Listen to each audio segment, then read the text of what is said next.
Good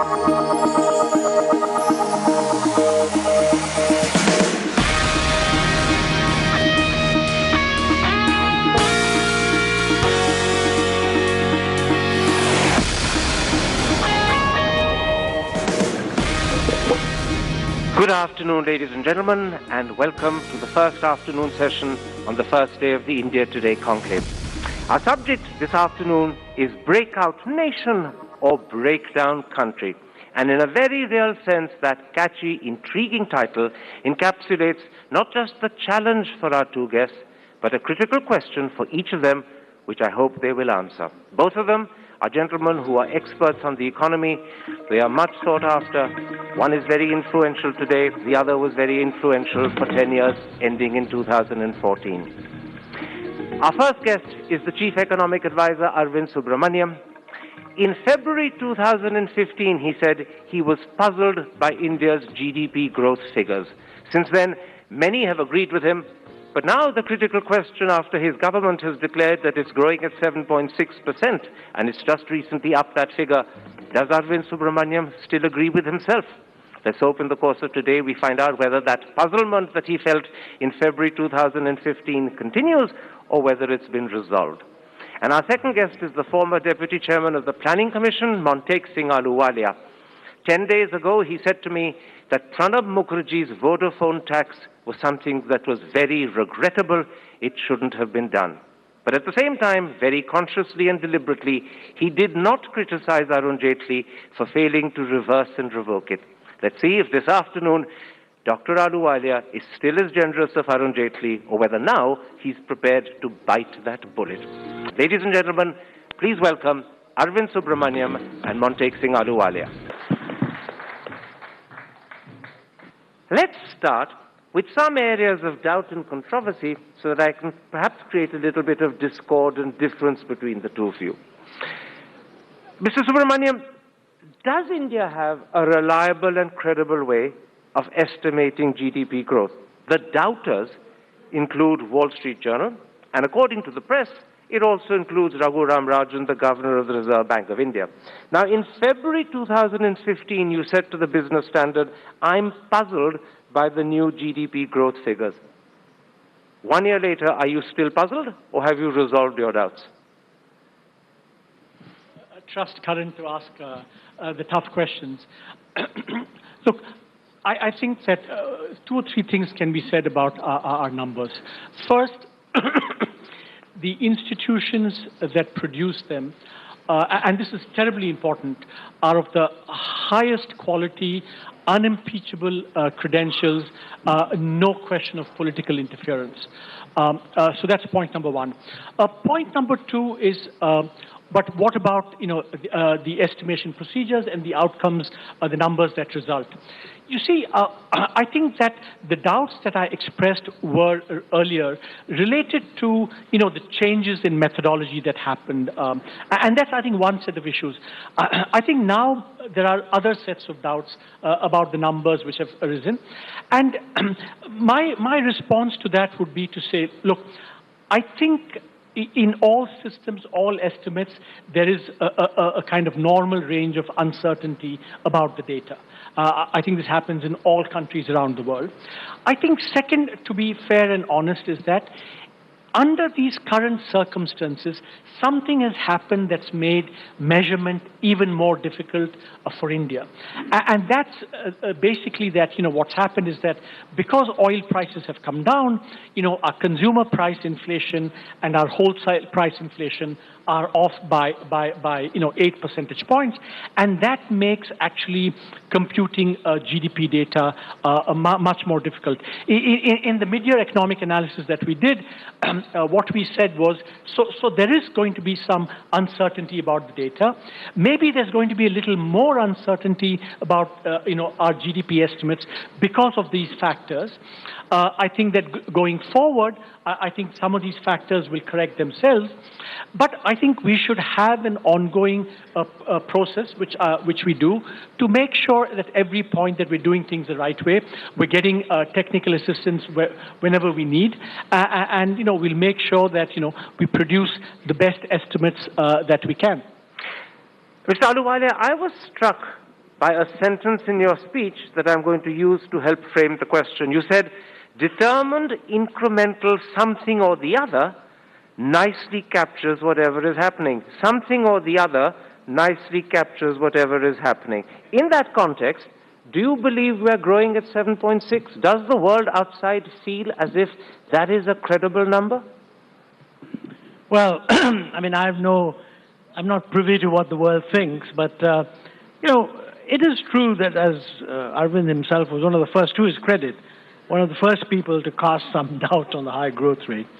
When I talk to business people, I mean, they recognize all these points, but if you look at the industry data in particular, I mean, I'm not saying the other sectors. The industry data, as I recall, for the organized sector consists of a growth rate of 9.5%, and for the unorganized, however, is measured a lower growth rate.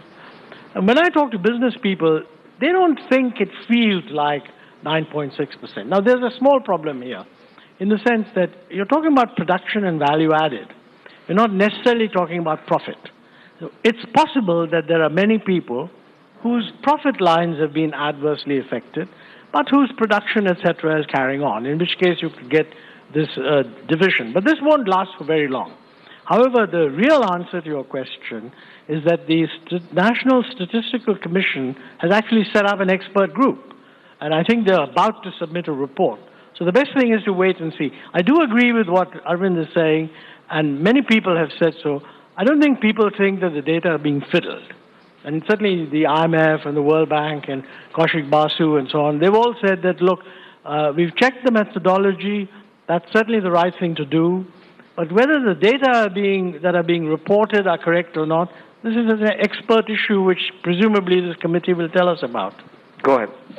Karan, sorry if I'm going to preempt your question, but I think, part of the reason, and this is again something that we said in the mid-year analysis, is that I think part of the doubts that are arising are also arising with a genuine sense of uncertainty about, how the economy is behaving, because the economy is sending mixed signals. There are sectors, that are not doing very well, like the international commodity sectors, like, steel, anything. Wherever world prices have come down, those sectors are not doing well. But there are equally sectors of the economy that are doing well. There are indicators saying that the economy is actually doing quite well. I'll give you one example. Indirect tax revenue growth, which is a good measure of this, and stripped away of all the new revenue measures that were taken, have been growing at a healthy 11%. Credit has started to pick up. And so I think the challenge, therefore, is, to try and make sense of what are genuinely mixed signals coming from the economy. Gentlemen, one of the elements of the budget that was most eagerly anticipated, and for many, perhaps many in this room as well, perhaps the most disappointing, was what the finance minister announced about corporate tax. Last year, if you recall, he promised that he would start a process of reducing it from 30 to 25 in 4 years. He's only done it really for two small entities, for new manufacturing companies, and a small 1% reduction for those with turnovers under 5 crore. Let me start with you, Mr. Subramaniam. Why did the finance minister make such a poor, disappointing, for some even an unconvincing start? Unconvincing? Sorry, start. Yes, right. Well, I think that, Karan, the answer to your question is that, those same people who may criticize us for, not having delivered on the commitment last year have been absolutely gone gaga about the fact that the government stuck to its fiscal deficit target. And, markets have rallied in a way they hadn't for years, actually, in India, stock markets, so on. So you have to take into account the fact that, budget making is about balance and compromise. So if you're going to stick to a target for very good reasons, international volatility has, as Montague just said, you want to be you don't just want to be stable, but you want to be seen to be absolutely committed to stability. So the government took the right decision to go to 3.5% of GDP, and but if you do that, there are consequences that follow from that. You can't do some other things, and there were so many things that we wanted to do and couldn't do.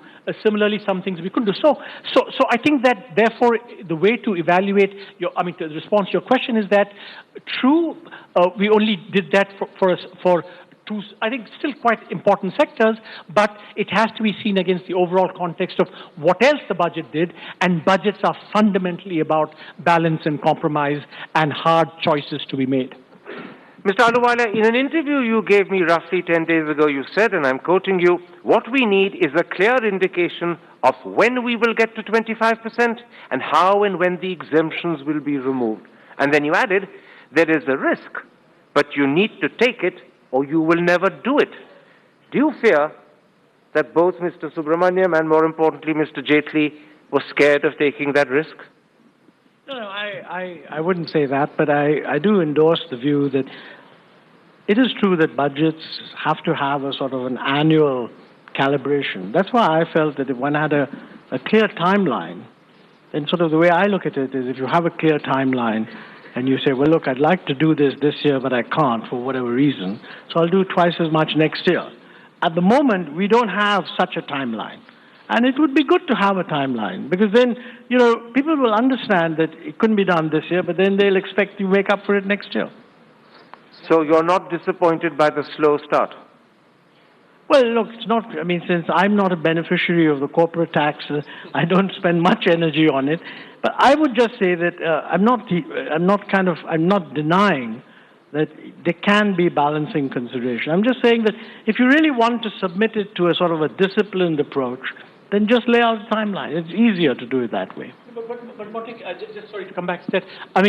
After all, last year there was a timeline, and so timelines have this inherent problem that if you say something, it's good if you can commit to it, or if you can explain why you can't commit to it. Yeah, that's what I'm saying. How intriguing! If you say something, it's good if you can commit to it. That holds open the possibility that you can say something without being committed to it.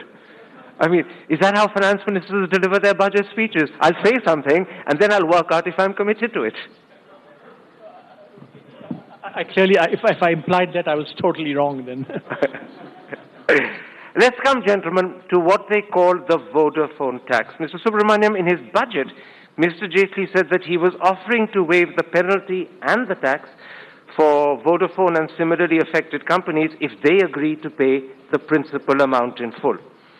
2 days ago, Patricia Hewitt, the head of the United Kingdom India Business Council, has said, why should companies pay the principal when they believe that it's A, been wrongly levied, and B, it's anyway a huge sum?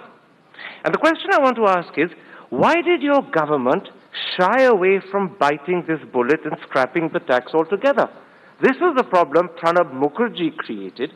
Instead of sorting it out, you seem to be finding strange ways of standing behind him. Yeah, I think that this is clearly a big political decision that had to be taken, and the government decided, because I think if you, for example, if you'd gone the whole hog, there might have been challenges and complaints that the government was trying to favor one foreign company, and it's the point that Montek said. I think that we do live in an environment where there is extreme suspicion that governments can favor particular corporate interests, domestic and international, and that's a climate of opinion we just have to live with and do the best we can in those circumstances. If you could change that, that would be great. But this is something that we just have in our in the way we run economic policy and more broadly. Montek Ahluwalia, in my introduction, I pointed out to the audience that you had recently said that Pranab Mukherjee's Vodafone tax was very regrettable and better it had not been done. But at that time, when you said this, you consciously and deliberately did not criticize Arun Jaitley for refusing to scrap and reverse it. Today, do you still defend Mr. Jaitley not scrapping it, or do you think he should have scrapped it?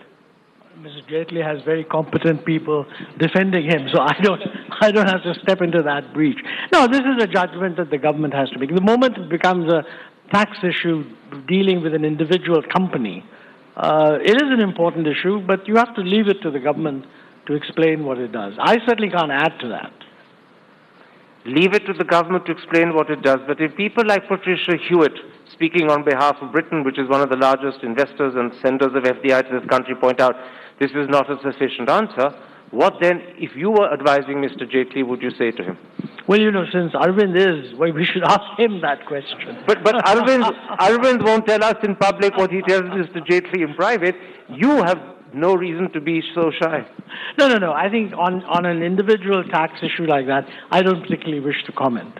It's a tough issue. You have to handle it as best you can. But you stand by your original point that Pranab Mukherjee's decision was very regrettable. Yeah, I think so. I mean, let me explain. When you asked me this question, as you often do, you sneak in a good one.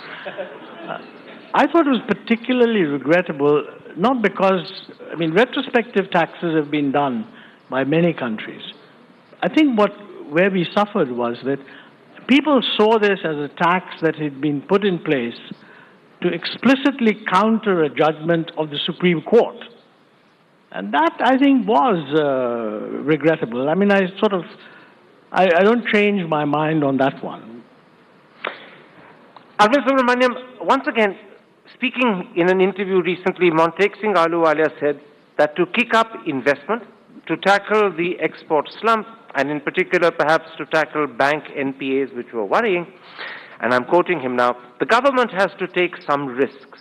Hard action is needed on getting reforms going. Clearly, what Montek Ahluwalia was saying is the government is neither prepared to take risks, nor does it seem to be taking hard decisions. How do you respond to that? Well, no, that's for him to respond. Let him respond to it. Let him respond to it. I don't know if you were to ask someone what is, risky decisions and what are not. I think, for example, the decision to go with 3.5% of GDP, to stick to that, was a pretty bold one. Because there were so many compulsions to spend, so many compulsions to deliver the corporate tax cut that you were asking for, Karan, and therefore, getting the Aadhaar bill done is very bold as well. So I think, to say, I don't think there's only one objective metric of, if you do this, you're bold and taking risks. If you don't do this, you're not. Because, all these things happen are the result of hard, political calculations of, benefits and costs. To give another example, we've had 4 successive seasons of weak rainfall, and it was both a moral imperative and an economic necessity to devote a lot of resources to reviving the farm sector. This was a big thing in this budget, which got done. Now, is that bold, not bold, expedient or not? I leave you to decide. But these are the kinds of decisions that go into making policy. And I think that on a number of fronts, I think the government has taken a number of very important decisions that will move the economy forward. Montek Ahluwalia, what are the risks you think this government needs to be more willing, more upfront in taking? What are the hard decisions that you're waiting for but missing? Well, when we did that interview, I had specifically in mind that how do you unglue the system in its ability to deal with stressed balance sheets? And frankly, you have to go beyond the generalized statement which says, you can do some debt restructuring, etc. There'll be lots of people saying that, you should show no, if you like, flexibility to people who are willfully doing whatever they're doing. It becomes very difficult to decide what is willful. So I think this is the issue that, how do you get a public sector banking system where the managers are going to be vulnerable to charges from everybody, not just the press. You can have PILs and all the rest of it. But why did you do what you did? And did you do something that is too much of a sweetheart deal? I'm not sure, by the way, that the banks can take that decision internally. Now, I think the government, in the case of public-private partnerships, has rightly, and we were thinking about this also, rightly said that you need some kind of independent dispute resolution mechanism. Referring the thing back to the same management, it's very unlikely that you will get a different answer unless the RBI has laid down very clear guidelines that in these circumstances be this much flexible. And what I fear is that if we simply tell the banks to be reasonable, 6 months down the road, you may not actually have any substantive action taken. And I think if that happens, we will have really missed an opportunity. So in the interview, what I said was that it's in the next 4 to 6 months that action needs to be taken that would make clear that we're fixing some of these problems. Not all these problems. I mean, some of these problems are cases where clearly the companies concerned have taken too much advantage. But there are many others that are not. So how do you do that? That's a difficult one. Now, gentlemen, we're having this discussion at a time where many people's mind is focused upon Mr. Malia. And the question I want to ask you is this. First, you, Arvind Subramaniam, how worried are you that the whole Malia story and what it shows about the way banks operate in India, the way politicians and businessmen sometimes collude to help a businessman, what image does it set for India? A, within the country, in the context of Mr. Modi's determination to push growth and improve investment, and B, what image does it set for India internationally, where people are looking to see how much accountability, how much transparency do you have, and are we going to put our money in? How worried are you by the Malia phenomenon blowing up at this point of time? You know, Karan, I mean, I don't think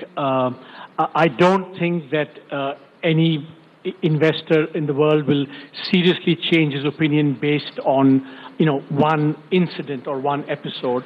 And if he were to do that, he wouldn't be worth, you know, taking seriously. So I think that, so in that sense, I don't think one incident is going to change India's perception. I think India's perception of India is going to be determined by, you know, what we do on the whole range of issues that we've been discussing and that, you know, Montek has also raised. So I think we've got to stick with our agenda. I think the only thing I would say is that, you know, I think there are two kind of takeaways from this for me. You know, one is the point that, you know, that Raghu also made in the Ramnath Goenka lecture, that, you know, while, you know, at some level, you know, some notion of justice seems to be being meted out, but we have to make sure that this doesn't lead to, you know, it's all a fine balancing act that we need to do. I think that's very important to keep in mind. But I think that, you know,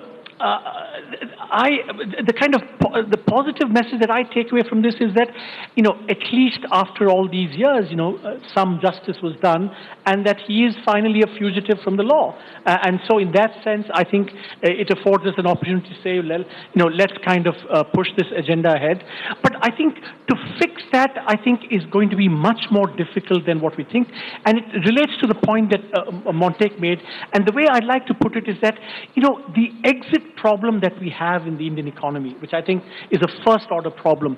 You know, in the economic survey, we say that, you know, India has moved from socialism with limited entry to marketism without exit. I think the exit problem requires, you know, that we have to rehaul many of our institutions, you know, weak institutions, strong institutions, and that's, I think, what we need to do going forward. Very, very quickly before I go to Montek Ahluwalia, how confident are you, Dr. Subramaniam, that Malia is a sole, solitary individual and not the tip of a much bigger, more worrying iceberg? Because papers keep talking about other industrialists who are much bigger, whose NPAs are much greater, and who as yet are either undetected or if they're known, they're not acted against. So how worried are you that he's a symbol of a bigger problem that could burst on your lap? See, I don't know individual cases very well, but I mean, I do know that, you know, we have to be concerned about the fact that we have non-performing assets, the fact that we have these non-performing assets, the fact that we have so many corporates under stress is the underlying economic phenomenon, you know, that these are all manifestations of that. And we have to worry about it as the government is, you know, on what Montek said, you know, the RBI is trying to, you know, get the banks to come clean with how much assets they have. The government in turn has said, you know, we will recapitalize the banks to the extent that they need money. So this is an ongoing process, and that's what I think is really fundamental. Speaking in Parliament, the finance minister pointed to the timeline that many thought was very telling about how Mr. Malia got his loans. He pointed out that the loans began coming to him mainly from 2004 onwards. They were restructured first in 2008, they became NPAs in 2009, and then they were restructured again in 2010. And all of that happened, Mr. Ahluwalia, when the government that you were a member of, in the sense of being Deputy Chairman of the Planning Commission, was in power. Did you fail to exercise proper oversight? Was there an element of crony capitalism that was responsible for the fact that he got loans, particularly in the case of Kingfisher Airlines, where he doesn't seem to even have a credit rating, and he certainly doesn't have security to put up as collateral for these loans? Were procedures shortened, if not short-circuited, to help him? I can assure you that these matters didn't come to the Planning Commission. Whatever else we were doing, we were not supervising loans.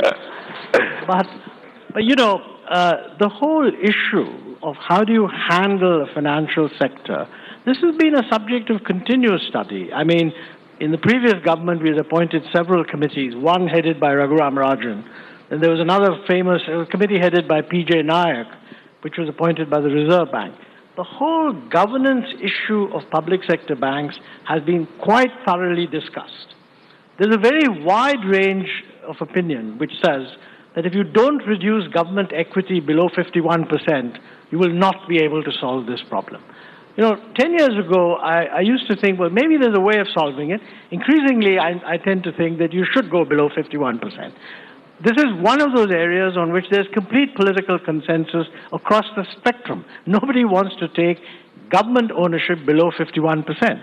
If you don't do that, the appointments of banks, etc., and all the rest of it will stay. How you make changes, the only thing you can do is you could make banks much more board-driven rather than what they are, and that would require very different approaches. I've not seen any articulation of indications on that front. And I think it's time that we looked at it.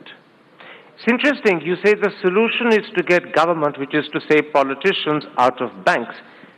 And the corollary would presumably be that politicians are responsible for situations like Malia. That were they not the principal people determining how bank chairmen act, bank chairman would have acted very differently. That is the corollary that many will read from what you said. Have I interpreted you correctly? Well, it's not just politicians. Let me say it's the public at a certain point. I mean, it's the judiciary, it's the public, it's the press. And if you create an impression that every single non-performing asset involves some wrongdoing by somebody in the management of the banks, one thing you can be sure about, no future loans will be made. Because you don't have a system where you can punish people for not making loans. So I think this is I don't want to be seen to be making debating points. And in a way, the more this is debated in public, the more it heads in the wrong direction. I mean, you even had from the judiciary people asking questions. Well, that is one can of worms, which I'm not sure that you want to go down that route. Yeah, I think that Montek makes a really good point. I think this is really endemic to almost all aspects of the economy, that, you know, risk and return are kind of finely balanced things. And if we have a situation or an ecosphere where, you know, there's this, you know, kind of punitive and you know, going after bad decisions, you know, bureaucrats are very risk averse because all the referee institutions could potentially be after them. I think that if we can't handle the consequences of risk in a kind of calibrated fashion, which we don't seem to be able to do, then we will, you know, kill any risk-taking in the first place. So how we do that is a big challenge for the economy. And I mean, I don't know how we're going to get there, but I think we need to get there. Thank you, gentlemen. What a wonderful end. I don't know how we'll get there, but we need to get there in the end. Thank you very much indeed.